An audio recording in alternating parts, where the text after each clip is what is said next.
Guys, may papakita ako sa inyo. Nag-memory sa Facebook ko, January 2021. Tada!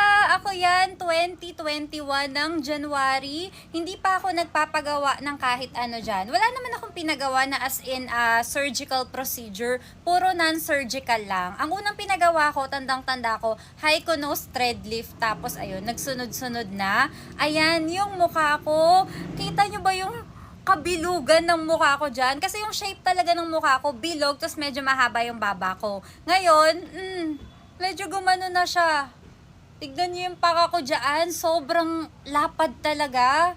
At ngayon, kita niyo na yung jawline ko, mga sis. Oh, diba?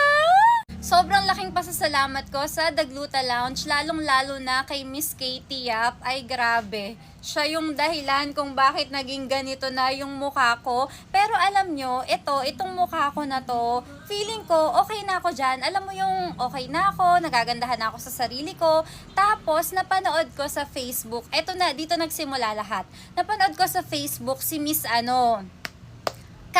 Kat Lansang na nagpa-hyconose thread lift siya doon nga sa The Gluta Lounge, Malolos. After ko mapanood yun, alam mo yun, hindi na siya nawala sa isip ko, pero takot na takot ako. Kaya naman ilang araw, ilang linggo pa yung lumipas bago talaga ako nagpa-hyconose. Kasabay nung pagpapa-hyconose thread lift ko noon, nagpa-hypo din ako kasi nga gusto ko na kahit papano medyo pumayat-payat naman yung mukha ko.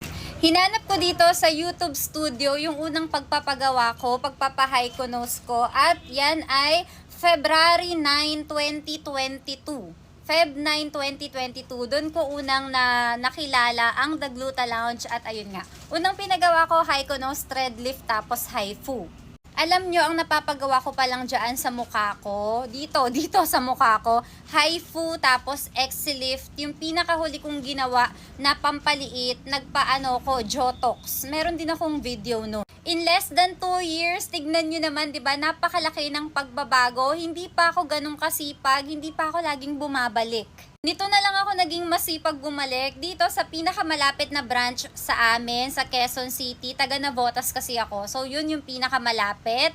Kasi, talagang sinisipag ako dahil tignan nyo naman, kitang-kita naman talaga yung yung effect ng mga procedures nila. Dito ako nagpapagawa, mga sis, The Gluta Lounge and Aesthetic Center, Quezon City. Meron din silang branch sa Malolos, sa Baliwag, pati na rin sa Parañaque. 4 na yung branches nila. Kung hindi nyo alam kung saan kayo magsisimula, kapag pumunta kayo doon, pwede naman na magpa-check up muna kayo. Tapos, ayan, isang tingin lang, gaganyan-ganyanin lang nila, pipisa-pisain nila yan kasi titignan nila kung ma-fats ba o ma-muscle. Tapos, ayun na, sasabihin nila sa inyo kung ano yung mga ire-recommenda nilang procedures na gawin nyo. Huwag kayong mag-alala dahil mababait sila. Hindi ka parang, alam mo yung mai-intimidate. Para sa mga procedures na ginagawa nila at mga presyo, nakapost po lahat yon sa kanilang mga Facebook page. I-check nyo na lang po. At kung may tanong kayo, i-message nyo lang sila. Ayan, masipag silang mag-reply. Share ko lang. Bye!